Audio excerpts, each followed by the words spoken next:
On Saturday afternoon, a rainstorm hit the Kanto region.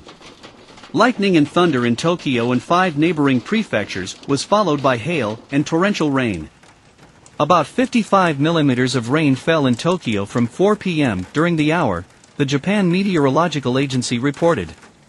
There were reports of power outages in several districts as well as parts of Ibaraki Prefecture, Fuji TV adding that electricity was restored by 6 p.m., and there were reports of power lines supplying city electric vehicles being destroyed.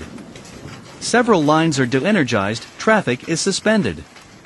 The Meteorological Agency said unstable atmospheric conditions have brought heavy rains to southwest and east Japan over the past few days. We also remind you that at the moment Tokyo is hosting one of the largest sports events in the world, the 2020 Olympic Games. However, local authorities say that the peak of the storm in Tokyo will fall on Sunday, and will not affect the closing ceremony in any way.